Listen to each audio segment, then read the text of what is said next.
दोस्तों, आप भी पेंशन के लिए हर महीने वेट करते हो। कभी सोचते हो 5 तारीख को पैसा आएगा, कभी 10 तारीख को, लेकिन फिर भी पेंशन लेट होता है। आखिर इसका असली रीज़न क्या है? क्या सरकार पैसे रोक देती है या बैंक अपना काम स्लो करता है? आज के इस वीडियो में हम आपको बताएंगे पूरा सच, वो भी स्टेप बाय स्टेप। इस वीडियो को एंड तक ज़रूर देखिए, क्योंकि जो बातें मैं आपको बताऊँगा वो आपको कहीं और नहीं मिलेगी। दोस्तों, हर पेंशन लेने वाले की एक ही डिमांड है कि 1000 रुपये पेंशन से गुजारा नहीं होता। क्या सरकार इससे 2000 रुपये या 2500 रुपये करेगी? क्या इलेक्शन के टाइम कोई बड़ा अनाउंसमेंट होगा?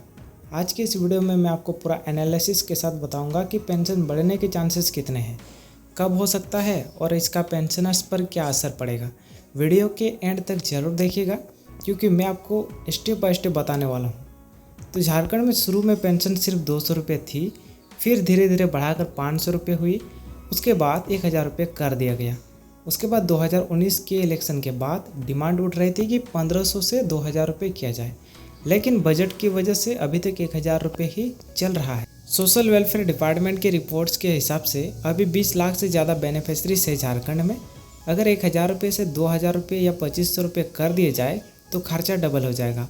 सरकार इस बात को लेकर सीरियस है, लेकिन प्रेशर भी ज़्यादा है क्योंकि इलेक्शन करीब है। दिल्ली में ओल्ड एज पेंशन 2500 रुपये तक है, यूपी में 1000 रुपये है, लेकिन वहाँ भी इंक्रीज की डिमांड हो रही है। उड़ीसा में 1500 रुपये मिलता है कुछ कैटेगरीज को। मतलब ये कि अगर झारखंड भी अपनी पेंशन बढ़ाता है तो वो दूसरे स्टेट्स के कंपेरिजन में लोगों को रिलीफ देगा। इलेक्शन फैक्टर की बात करें तो 2025 के आखिर में स्टेट सिलेक्शन और 2026 में लोकसभा इलेक्शन है। पेंशन इंक्रीज एक बड़ा इलेक्शन प्रॉमिस बन सकता है। गांव और सिटीज़ दोनों में डिमांड बढ़ गई है, जिसका प्रूफ है कि पिछले मीटिंग्स और रैलीज में। महंगाई बढ़ने की वजह से 1000 रुपये में गुजारा मुश्किल है। सरकार पर प्रेशर और भी ज़्यादा है। अगर इलेक्शन से पहले बड़ा अनाउंसमेंट होता है तो 2000 रुपये तक बढ़ने के चांसेस ज़्यादा है। अगर बजट प्रेशर रहा तो 1500 का स्टेप इंक्रीज हो सकता है और फिर अगले साल 2000। लॉन्ग टर्म में 2500 रुपये भी हो सकता है। दोस्तों, सच ये है कि पेंशन बढ़ाना अब एक ज़रूरत है, सिर्फ प्रॉमिस नहीं। सरकार के ऊपर पब्लिक काफ़ी प्रेशर बना रही है और कंपैरिजन में दूसरे स्टेट भी ज़्यादा पेंशन दे रहे हैं। इसलिए 2025 के इलेक्शन तक कोई ना कोई बड़ा डिसीजन ज़रूर आएगा। आपको क्या लगता है, पेंशन डायरेक्ट 2000 रुपये होगी या पहले 1500 रुपये? अपना ओपिनियन कमेंट बॉक्स में ज़रूर लिखिए। तो पेंशन एक डायरेक्ट बेनिफिट ट्रांसफ़र सिस्टम से आती है। सबसे पहले स्टेट गवर्नमेंट अपना बजट रिलीज करती है, फिर पैसा जाता है डिस्ट्रिक्ट सोशल वेलफेयर डिपार्टमेंट के अकाउंट में।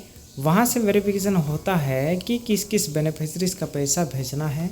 फिर पैसा PFMS यानी पब्लिक फाइनेंशियल मैनेजमेंट सिस्टम के थ्रू आपके बैंक अकाउंट में भेजा जाता है। यहाँ पर हर स्टेप में डिले हो सकता है। अगर एक स्टेप लेट हुआ तो पूरा प्रोसेस डिले हो जाता है। तो चलिए जानते हैं डिले होने का असली रीज़न क्या है। सबसे पहला, बजट रिलीज में डिले। कभी कभी सरकार के खजाने में कैश फ्लो का इशू होता है। इलेक्शन के समय या नया बजट आने से पहले डिले होता है। दूसरा रीज़न है डेटा वेरिफिकेशन प्रॉब्लम का। अगर बेनिफिशरीज का आधार लिंक नहीं है तो पैसा रुक जाता है और डुप्लीकेट एंट्री मिलती है तो पेंशन होल्ड कर दिया जाता है। तीसरा रीज़न है बैंक लेवल डिले। बैंक के सर्वर डाउन होने की वजह से पैसा लेट क्रेडिट होता है। पासबुक में एंट्री लेट होती है, लेकिन पैसा अकाउंट में आ चुका होता है। चौथा रीज़न है पोस्ट ऑफिस या फिर BC एजेंट डिले, यानी गांव में जहां BC एजेंट के थ्रू पेंशन मिलता है वहां कैश की कमी की वजह से डिले होता है। पांचवा रीज़न है टेक्निकल एरर, यानी PFMS सिस्टम में कभी कभी पेंडिंग स्टेटस शो होता है। चलिए मैं आपको बताता हूं कि पेंशन जल्दी लेने के लिए आपको क्या क्या स्टेप उठाने चाहिए। सबसे पहले आपने बैंक अकाउंट आधार से लिंक करें और मोबाइल नंबर भी लिंक रखिए। पेंशन स्टेटस चेक करते रहें PFMS वेबसाइट पर। अगर पेंशन 2 महीने तक नहीं आता है तो ब्लॉक ऑफिस में कंप्लेंट करिए।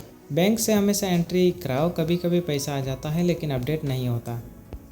दोस्तों, पेंशन डिले का मतलब ये नहीं है कि पैसा आपको मिलेगा ही नहीं। ये एक सिस्टम है जो कभी फास्ट चलती है तो कभी स्लो। अगर आप डॉक्यूमेंट सही रखें, अकाउंट अपडेट रखें और टाइम पर कंप्लेंट करें तो आपको कभी पेंशन रुकने की टेंशन नहीं होगी। अगर आपको ये वीडियो हेल्पफुल लगा हो तो लाइक कीजिए, अपने दोस्तों परिवारों के साथ शेयर कीजिए और चैनल को सब्सक्राइब जरूर कीजिए, क्योंकि हम आपको ऐसे ही सच और असली अपडेट लाते रहेंगे। मैं हूँ अविनाश और आप देख रहे थे हैमरम डिजिटल। मिलते हैं अगले वीडियो में एक नए टॉपिक के साथ।